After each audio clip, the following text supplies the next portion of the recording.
Sa ngalan ng Ama at ng Anak, ng Espiritu Santo. Amen. Ang pagpapala ng ating Panginoong Heso Kristo, ang pag-ibig ng Diyos Ama, at ang makipagkaisa ng Espiritu Santo, naway sumainyong lahat. At sumaiyo rin. Mga kapatid, aminin natin ang ating mga kasalanan upang tayo'y maging marapat gumanap sa banal na pagdiriwang. Inaamin ko sa mapangyarihang Diyos at sa inyo mga kapatid, na lubha akong nagkasala sa isip, sa salita at sa gawa, at sa aking pagkukulang. Kaya isinasamo ko sa mahal na Birheng Maria, sa lahat ng mga anghel at mga banal, at sa inyo mga kapatid, na ako'y panalangin sa Panginoong ating Diyos. Kaawaan tayo ng makapangyarihang Diyos, patawarin tayo sa ating mga kasalanan at patnubayan tayo sa buhay na walang hanggan. Amen. Panginoon, kaawaan mo kami. Panginoon, kaawaan mo kami. Kristo, kaawaan mo kami. Kristo, kaawaan mo kami. Panginoon, kaawaan mo kami. Panginoon, kaawaan mo kami. Papuri sa Diyos sa kaitaasan at sa lupa'y kapayapaan sa mga taong kinalulugdan niya. Pinupuri ka namin, dinarangal ka namin, sinasamba ka namin, ipinagbubunyi ka namin, pinasasalamatan ka namin dahil sa dakila mong angking kapurihan. Panginoong Diyos, Hari ng langit, Diyos amang makapangyarihan sa lahat, Panginoong Heso Kristo, bugtong na anak, Panginoong Diyos, Kordero ng Diyos, Anak ng Ama. Ikaw na nag-aalis ng mga kasalanan ng sanlibutan, maawa ka sa amin.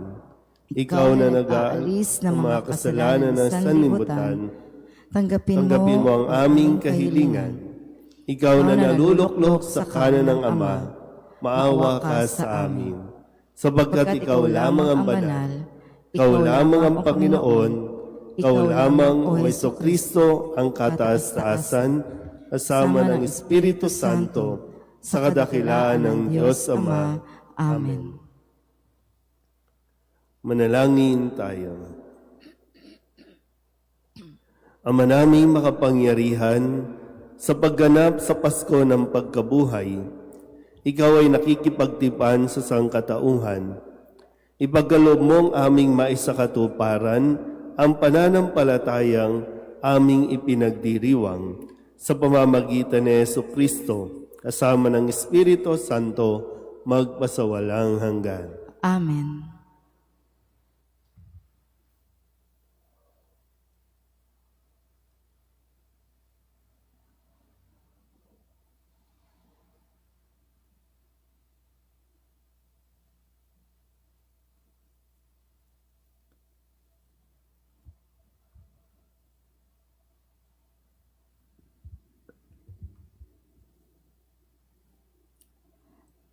Pagbasa mula sa mga gawa ng mga apostol.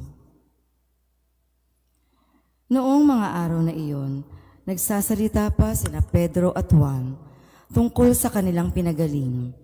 Nang dumating ang mga saserdote, ang kapitan ng mga bantay sa templo at ang mga Saduceo. Galit na galit sila sa dalawang apostol sapagkat ipinapahayag nila sa mga tao na si Jesus ay muling nabuhay, at ito ang katunayan na muling mabubuhay ang mga patay. Kaya't dinakip nila ang dalawa, ngunit ikinulong mula hanggang kinabukasan sapagkat gabi na noon. Gayunman, marami sa nakarinig ng kanilang pangangaral ang sumampalataya kay Jesus, at umabot sa 5,000 ang bilang ng mga lalaki. Kinabukasan, nagkatipon sa Jerusalem ang mga pinuno, ang matatanda ng bayan at ang mga eskriba. Kasama nila si Anas na pinakapunong saserdote, si Caifás, si Juan, si Alejandro at ang buong angkan ng pinakapunong saserdote. Pinaharap nila ang mga apostol at tinanong, "Sa anong kapangyarihan o kaninong pangalan ninyo ginagawa ang bagay na ito?" Sumagot si Pedro, na puspos ng Espiritu Santo, "Mga pinuno at matatanda ng bayan, kung sinisiyasat ninyo kami ngayon tungkol sa kabutihang ginawa namin sa lumpong ito at kung paano siya gumaling, talastasin ninyong lahat at ng buong Israel na ang taong ito'y nakatindig sa inyong harapan at lubusang gumaling dahil sa kapangyarihan ng pangalan ni Jesucristong taga Nazaret. Siya'y inyong ipinako sa krus, ngunit muling binuhay ng Diyos. Ang Jesus na ito, ang batong itinakwil ninyong mga tagapagtayo ng bahay, ang siyang naging batong panulukan. Kay Jesucristo lamang matatagpuan ang kaligtasan, sapagkat sa silong ng langit ang kanyang pangalan lamang ang ibinigay ng Diyos sa ikaliligtas ng tao. Ang salita ng Diyos. Salamat sa Diyos. Batong dating tinanggihay, siya pang naging saligan. Batong dating tinanggihay, siya ngayoy naging saligan. O pasalamatan ang Panginoon Diyos, pagkat siya'y mabuti.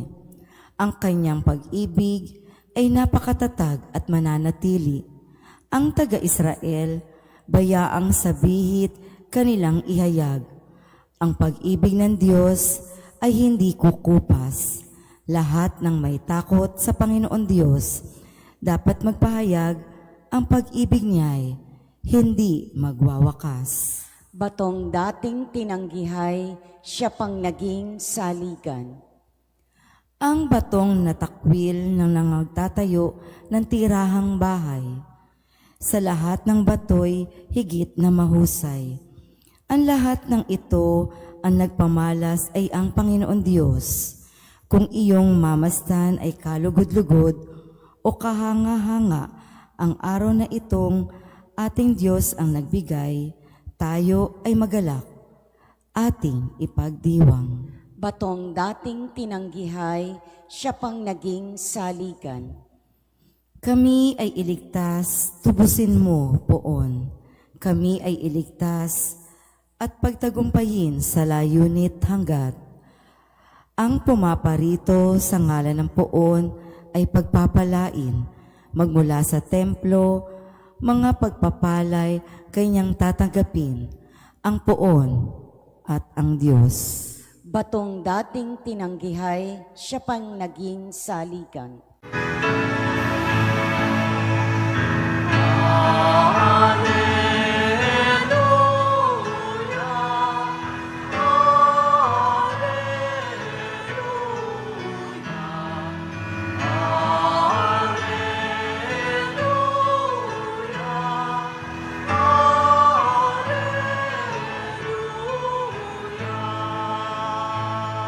Araw ngayong gawa ng Diyos, magdiwang tayo ng lubos, purihin ang manunubos.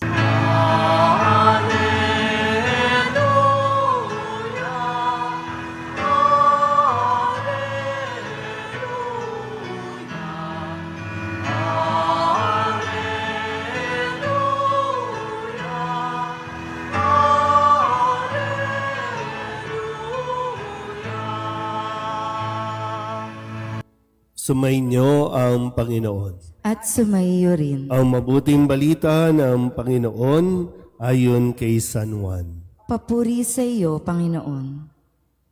Noong panahong iyon, muling napakita si Jesus sa mga alagad sa tabi ng lawa ng Tiberias. Ganito ang pangyayari. Magkakasama sina Simon Pedro, Tomas na tinaguriang kambal, Natanael na taga-Kana, Galilea, ang mga anak ni Zebedeo at 2 alagad. Sinabi sa kanila ni Simon Pedro, "Mangingisda ako." "Sasama kami," wika nila. Umalis sila at lumulan sa bangka.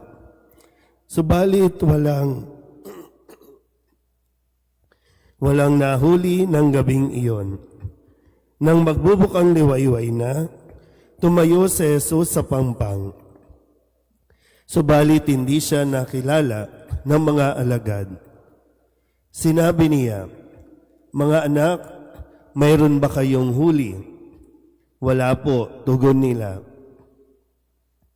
"Ihulog ninyo ang lambat sa gawing kanan ng bangka at makahuhuli kayo," sabi ni Jesus.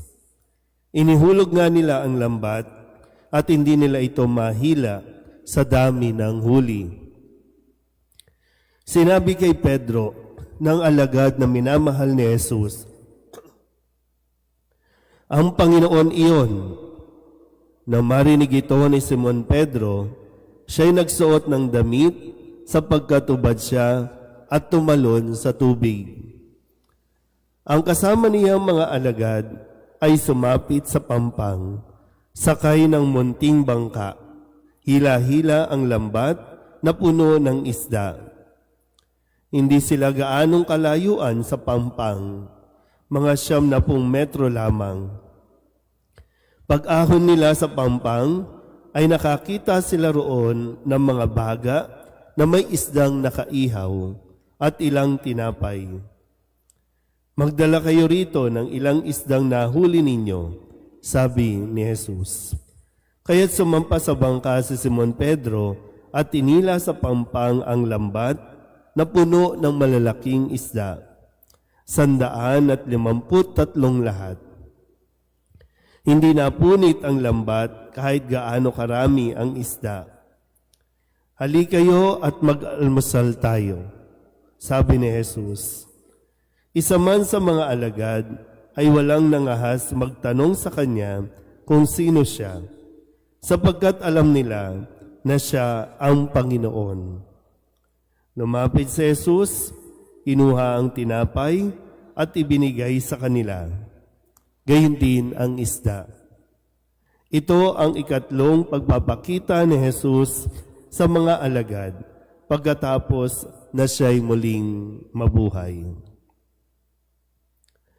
Ang mabuting balita ng Panginoon.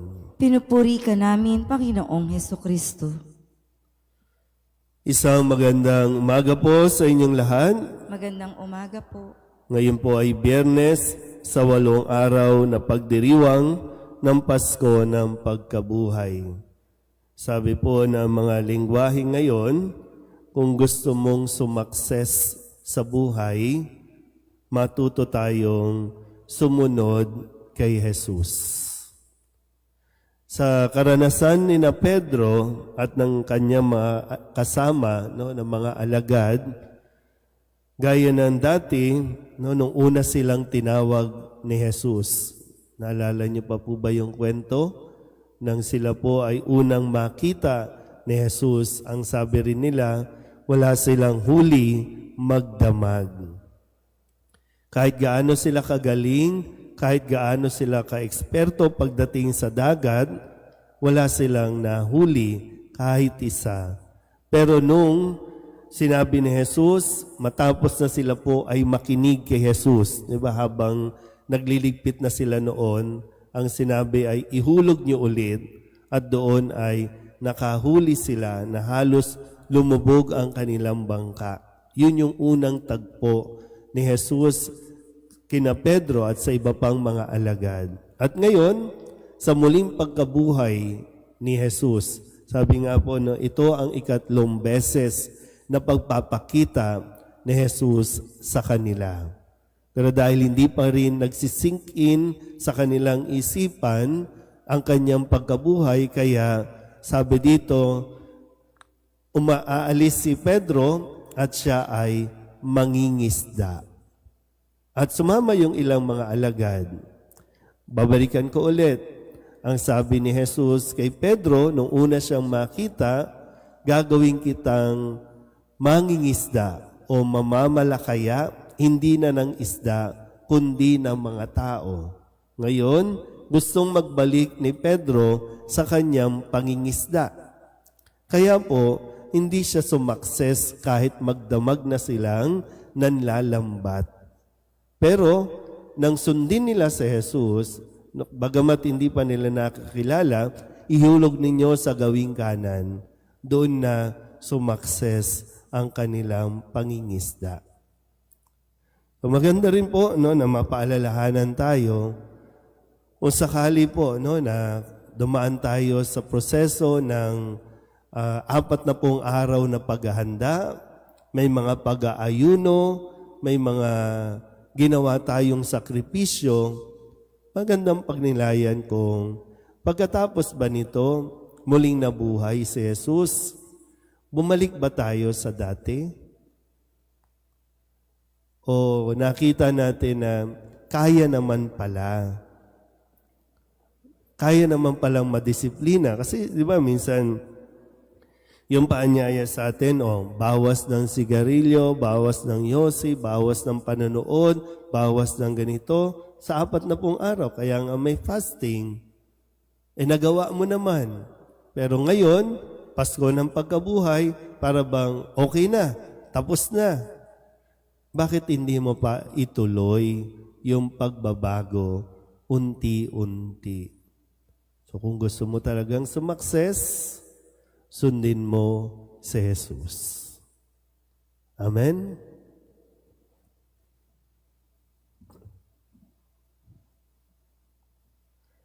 Nananatili sa ating piling ang Panginoong Hesukristo upang patnubayan ang gawain ng Kanyang simbahan at upang samahan tayo sa pagharap sa lahat ng mga paghihirap at pagsubok.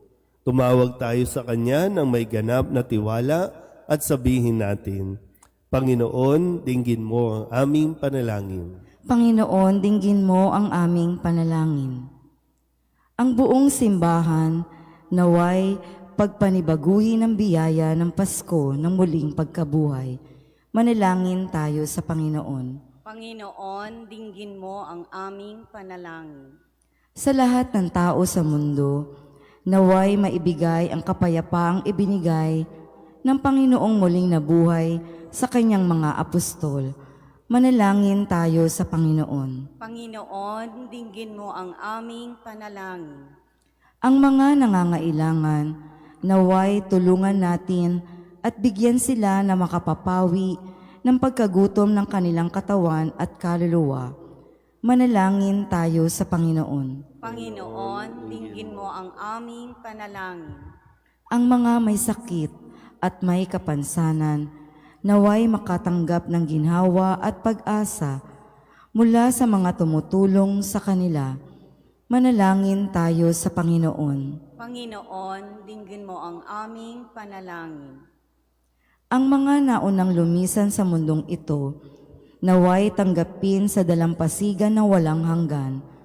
Manalangin tayo sa Panginoon. Panginoon, dinggin mo ang aming panalangin. Idulog din natin sa Panginoon ang ating mga personal na kahilingan at mga panalangin para sa ating mga pamilya, kasama din ang mga kahilingan ng mga nanonood sa online. Lahat ng mga misang pasasalamat, special na intensyon, agarang paggaling ng mga may sakit, lahat ng mga kaluluwa, at ang lahat ng mga panalangin na inihiling na ipagdasal sa misang ito.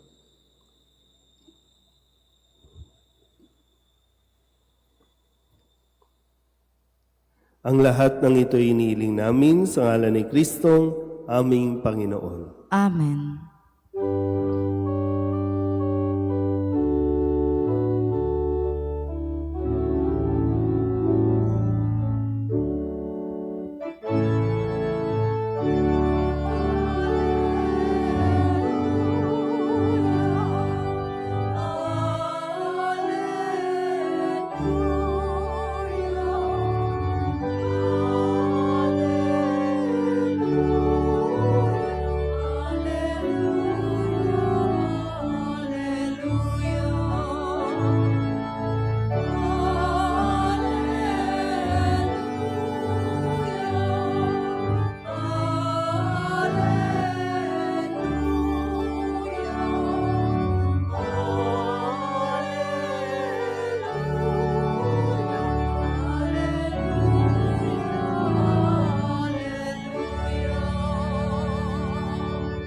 Tumayo po ang lahat.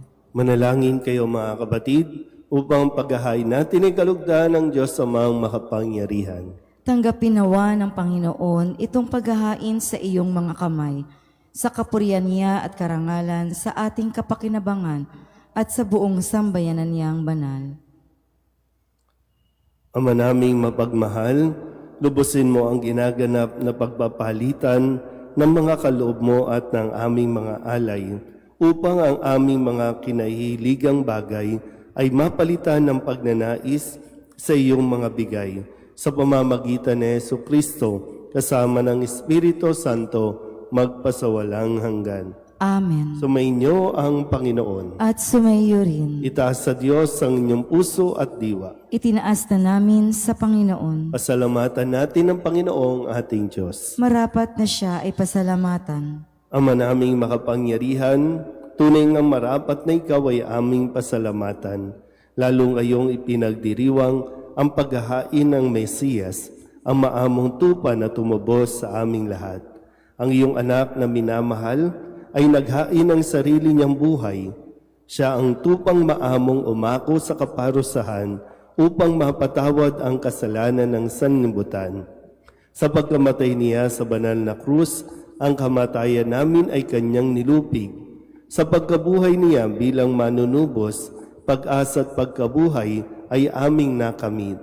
Kaya kaysa ng mga anghel na nagsisiawin ng papuri sa iyo, na walang humpay sa kalangitan, kami nagbubunyi sa iyong kadakilaan.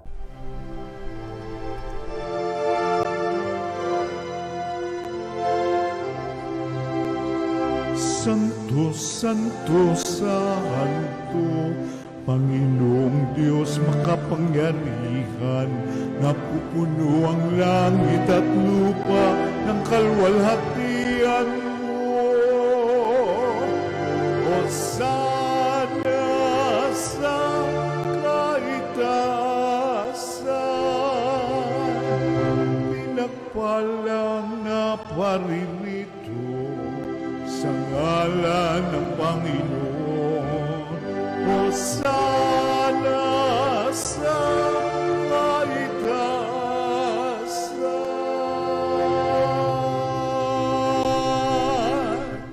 Ama naming banal, ikaw ang bukal ng tanang kabanalan. Kaya't sa pamamagitan ng iyong Espiritu, gawin mong banal ang kaloob na ito upang para sa aming maging katawan at dugo ng aming Panginoong Heso Kristo. Bago niya pinagtiis ang pusang loob na maging handog, hinawakan niya ang tinapay, pinasalamatan kaniya, pinaghati-hati niya iyon, iniabot sa kanyang mga alagad at sinabi,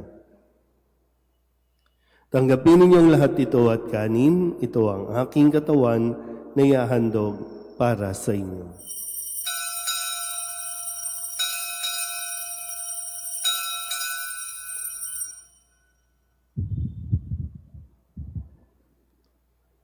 Gayun din naman nang matapos ang hapunan, hinawakan niya ang kalis, muli kaniyang pinasalamatan.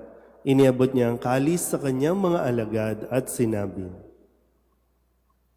"Tanggapin ninyong lahat ito at inumin.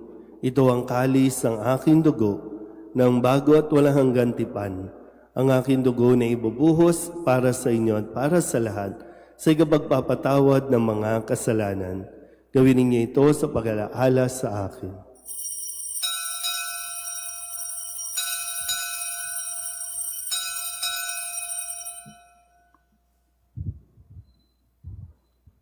Ipagbunyi natin ang misteryo ng pananampalataya. Si Kristo'y namatay, si Kristo'y nabuhay, si Kristo'y babalik sa wakas ng panahon. Ama, ginagawa namin ngayon ang pag-alaala sa pagkamatay at muling pagkabuhay ng iyong anak, kaya tiniaalay namin sa iyo ang tinapay na nagbibigay buhay at ang kalis na nagkakaloob ng kaligtasan. Kami nagpapasalamat dahil kami iyong minarapat na tumayo sa harap mo para maglingkod sa iyo. Isinasamo namin kami magsasalo-salo sa katawan at dugo ni Kristo ay mabuklod sa pagkakaisa sa pamamagitan ng Espiritu Santo. Ama, lingapin mo ang iyong simbahang laganap sa buong daigdig Puspusin mo kami sa pag-ibig kay San Leon na aming Papa at ni Jose na aming Obispo at ng Tanang Kaparian. Alalahanin mo rin ang mga kapatid naming nahimlay na may pag-asang sila'y muling mabubuhay, gayon din ang lahat ng mga pumanaw. Kawaan mo sila at patuloyin sa iyong kaliwanagan. Kawaan mo at paghindapating kaming lahat na makasalo sa iyong buhay na walang wakas. Kaysa ng mahal na Birheng Maria na ina ng Diyos, ng kabiyak ng puso niyang si San Jose, kaysa ng mga apostol at ng lahat ng mga banal na namuhay dito sa daigdig ng kalugod-lugod sa iyo, may pagdiwang nawa namin ang pagpupuri sa ikararangal mo sa pamamagitan ng iyong anak na aming Panginoong Hesu Kristo. Sa pamamagitan ni Kristo, kasama niya sa Kanya, ang lahat ng parangal at papuri ay sa iyo, Diyos Amang makapangyarihan, kasama ng Espiritu Santo, magpasawalang hanggan.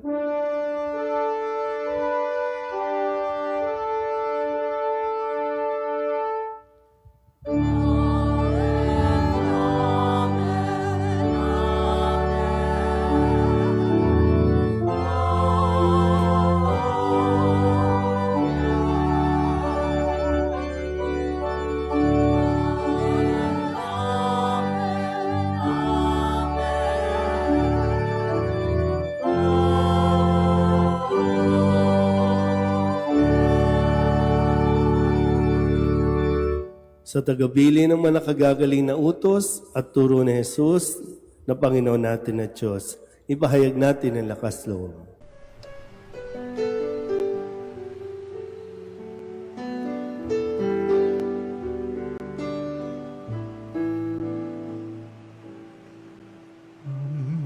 namin sumasalang ka, sambahin ang ngalan mo, mapasamin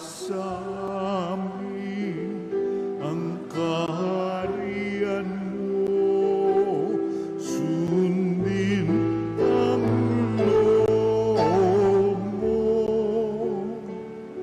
dito sa lupa para nang sa langit.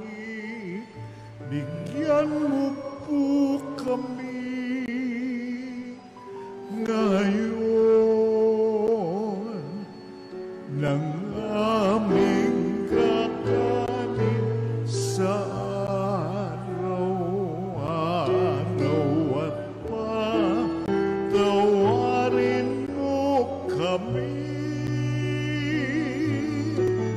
sa aming mga sala para ng pagpapatawan namin sa nagkakasala sa amin. At huwag mo kaming ipagdulot sa tukso at yadya mo kami sa lahat ng masama. Hinihiling namin kami iadya sa lahat ng masama, pagkalooban ng kapayapaan araw-araw, iligtas sa kasalanan at ilayo sa lahat ng kapahamakan, samantalang aming pinananabikan ang dakilang araw ng pagpapahayag ng tagapagligtas naming si Jesucristo. Sapagkat iyo ang kaharian at ang kapangyarihan at ang kapurihan, magpakailanman. Amen. Panginoong Jesucristo, sinabi mo sa iyong mga apostol, kapayapaan ang iniiwan ko sa inyo, ang aking kapayapaan ang binibigay ko sa inyo. Tunghayan mo ang aming pananampalataya at huwag ang aming mga pagkakasala. Pagkalooban mo kami ng kapayapaan at pagkakaisa ayon sa iyong kalooban, kasama ng Espiritu Santo, magpasawalang hanggan. Amen. Ang kapayapaan ng Panginoon ay laging sumainyo. At sumaiyo rin. Mabigayan po tayo ng kapayapaan sa isa't isa.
Ito ang kordero ng Diyos. Ito ang nag-aalis ng kasalanan ng sanlibutan. Mampalad ang mga inanyayahan sa kanyang piging. Panginoon, hindi ako karapat-dapat na magpatuloy sa iyo, ngunit sa isang salita mo lamang ay gagaling na ako.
Manalangin tayo. Ama naming mapagmahal, ipagpatuloy mo ang iyong matapat na pagsubaybay sa iyong mga dinudulutan ng kaligtasan upang ang mga ipinagpakasakit na sagipin ng iyong anak ay makinabang sa pagkabuhay niyang nagbibigay galak. Sa pamamagitan niya kasama ng Espiritu Santo magpasawalang hanggan. Amen. Sumainyo ang Panginoon. At sumayo rin. At pagpalain kayo ng makapangyarihang Diyos, Ama at Anak, at Espiritu Santo. Amen. Tapos ang banal na misa, humayo tayo sa kapayapaan ni Kristo. Aleluya, aleluya. Salamat sa Diyos. Aleluya, aleluya. Nuestro Padre Jesus Nazareno, sinasamba ka namin, pinipintungo ka namin, aral mo ang aming buhay at kaligtasan. Nuestro Padre Jesus Nazareno, iligtas mo kami sa kasalanan. Ang krus mong kinamatayan ay sagisag ng aming kaligtasan. Nuestro Padre Jesus Nazareno, dinarangal ka na amin. Nuestro Padre Jesus Nazareno, nilulwalhati ka namin. Nuestro Padre Jesus Nazareno, dinarangal ka na amin. Nuestro Padre Jesus Nazareno, nilulwalhati ka namin.